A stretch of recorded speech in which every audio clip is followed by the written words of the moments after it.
coçaram quando eu cantei aqui. Quem tá, como o Birner gosta de falar, numa vibe boa é o Vasco. 2-0 para cima do Flu. Vibe, você gosta, né?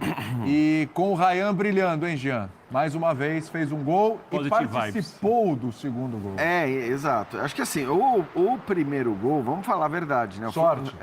Um pouquinho de sorte aí. Agora, mas tem o mérito tudo também bem. de ter puxado.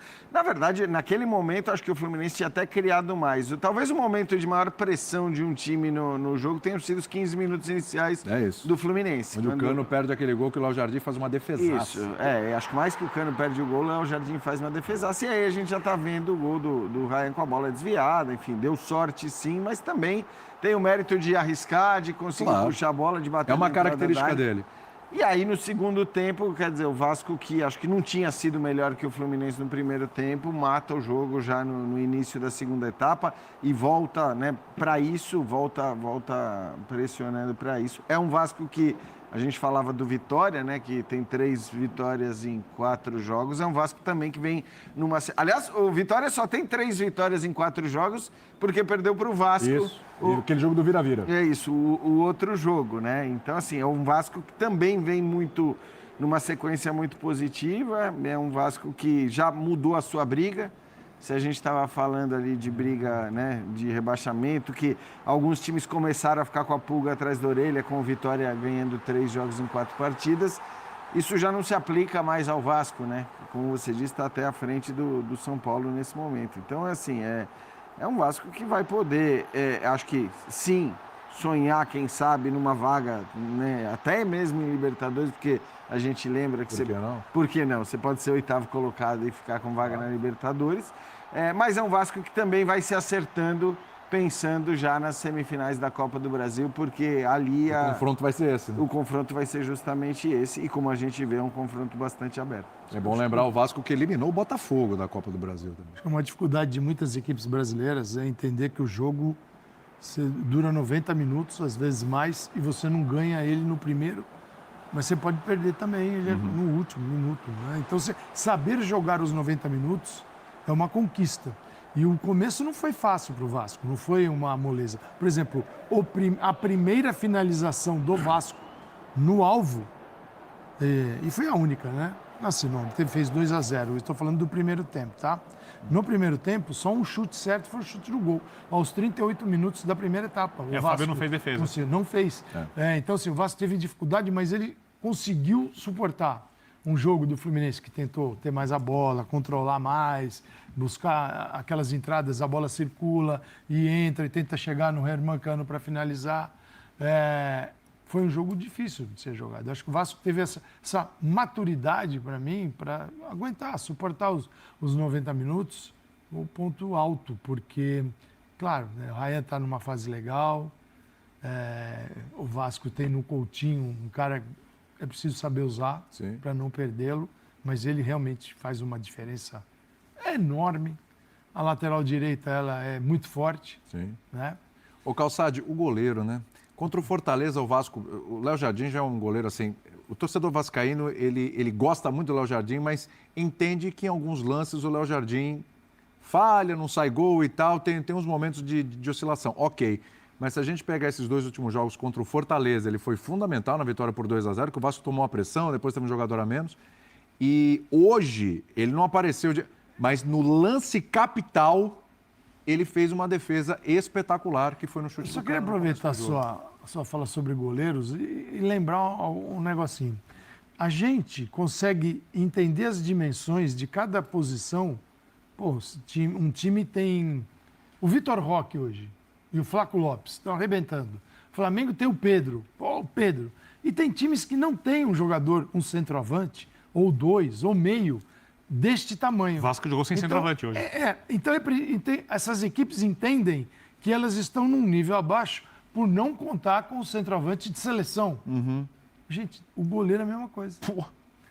Tem goleiros de nível de internacional, pode sair e jogar em qualquer equipe europeia, das maiores, e tem goleiros que têm nota 7.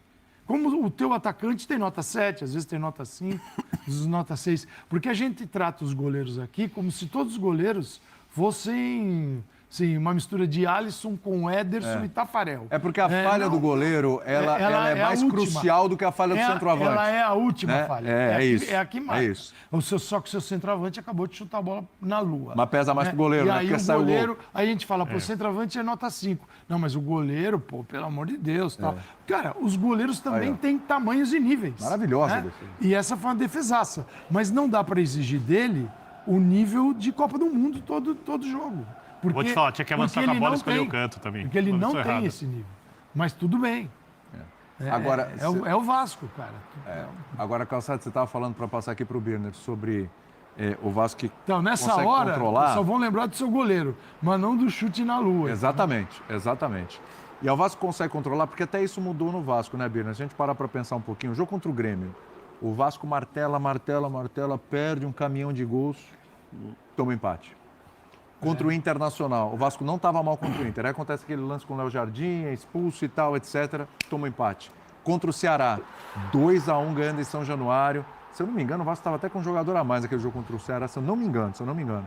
E aí, no final, acaba tomando nos acréscimos o empate do Ceará. Então, assim, o Vasco mudou essa chavinha também. Hoje o Vasco, contra o Fortaleza, ele sofre um pouco no segundo tempo, principalmente, mas consegue de alguma forma controlar, se segurar, vence o Fortaleza, a vitória é importante. O Vasco vai buscar aquele jogo contra o Vitória, o 4-3, aquela virada e revirada e virada, né, no placar, sai vitorioso, toma o terceiro gol, empate, vai buscar o quarto.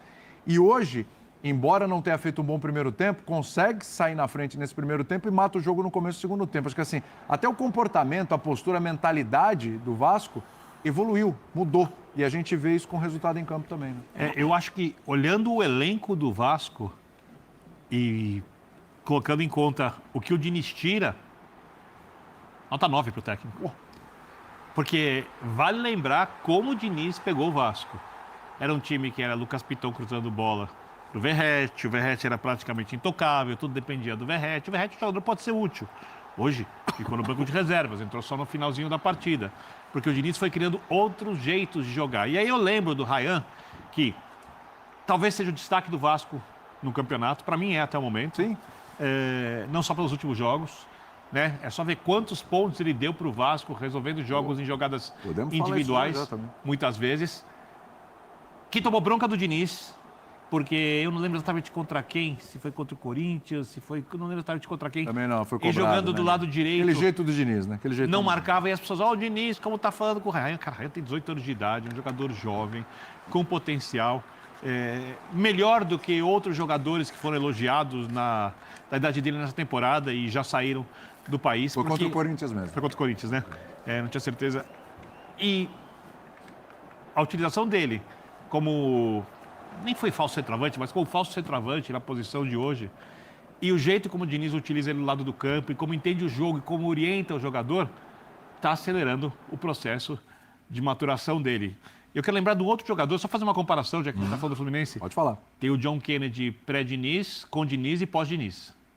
O técnico tem uma coisa ali, eu não estou comparando o John Kennedy com o Ryan, na questão do comportamento, nada disso, que sabe lidar com os jogadores, que funciona na maior parte das vezes, mas como é o Diniz, a impressão que eu tenho é que esperam um erro de saída de bola, um erro de marcação atrás, uma conversa que não cai bem com o jogador para invalidar tudo que o cara faz de certo.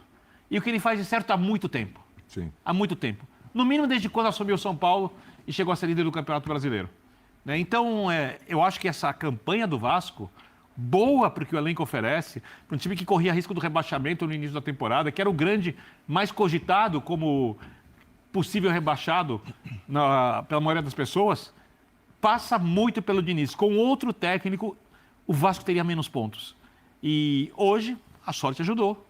Já falou, o desvio de bola, o jogo estava igual contra o Fluminense, mas aí como você chamou a atenção, o Vasco conseguiu lidar com as circunstâncias do jogo, às vezes não vai lidar porque o elenco tem limites, mas dentro do que o Vasco pode fazer com esse elenco, eu acho que o torcedor deve estar bem satisfeito. E a sorte do Diniz é que ele teve a passagem pelo Fluminense e o título da Libertadores. Sim. Porque, embora eu concorde com tudo que o Birner disse, e fazendo essa campanha que ele faz com o Vasco e fazendo o trabalho que ele faz com o Vasco, esses detratores estão sempre prontos para detonar o Diniz.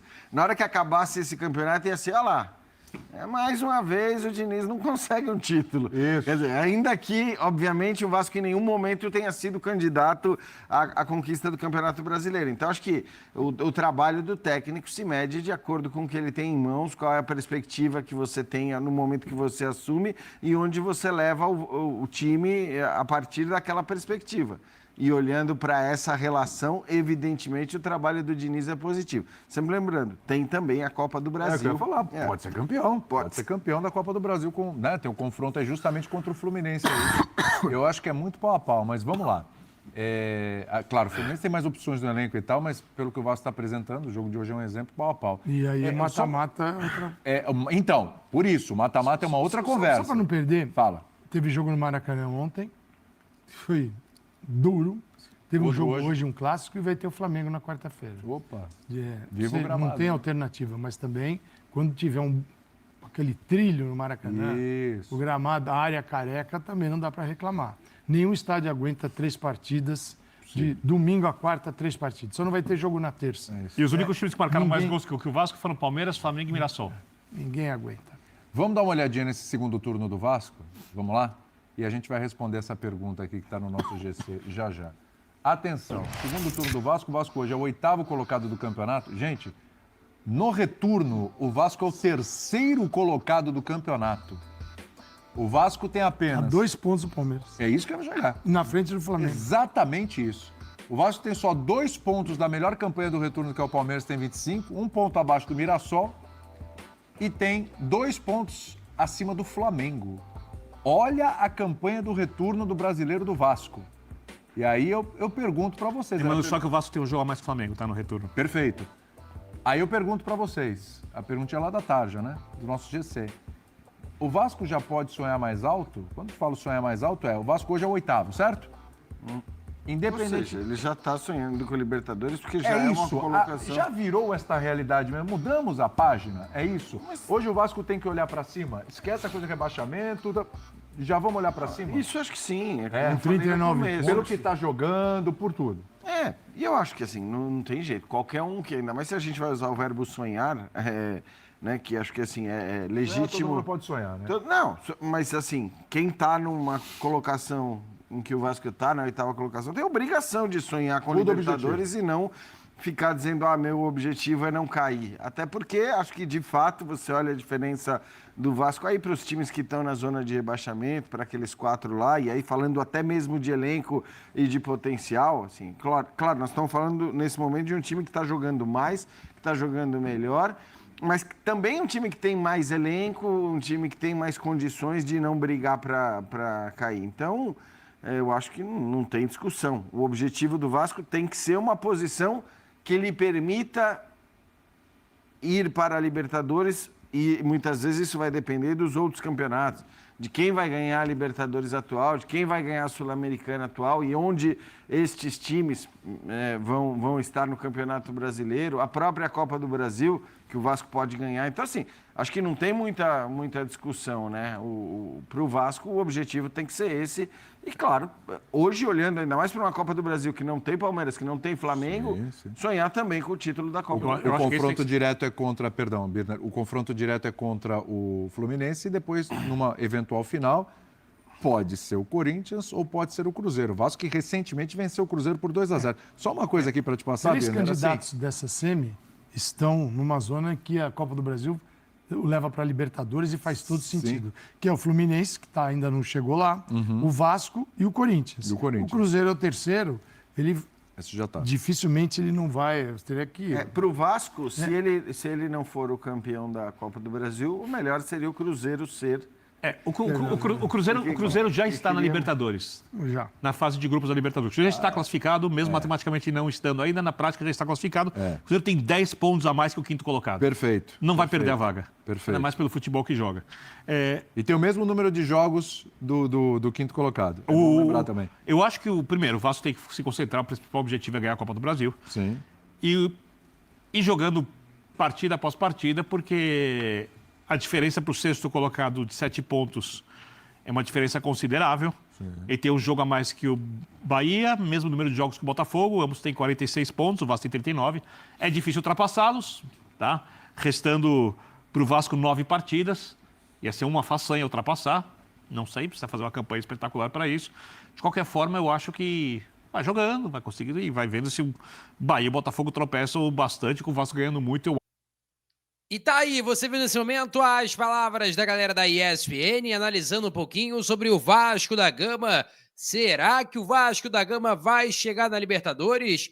Pelo menos a expectativa da galera da ESPN é que sim, tem condições reais do Vasco conseguir essa vaga, seja pela Copa do Brasil, conquistando o título, ou até mesmo pelo Campeonato Brasileiro. A verdade é que o Vasco vem de uma campanha espetacular, 23 pontos no retorno, cara, é muito ponto. O Vasco da Gama indo muito bem ali na tabela de classificação, né? Esse retorno aí levantando muito a moral dos vascaínos e também, obviamente, deixando os jogadores motivados que podem sim alcançar esse objetivo. Você tá confiante ou não que o Vasco vai chegar na Libertadores? Eu quero saber a sua opinião relacionado a tudo isso. Eu peço a você que deixe o like, é muito importante para o nosso canal. Acione o sininho de notificação para não perder nenhum conteúdo.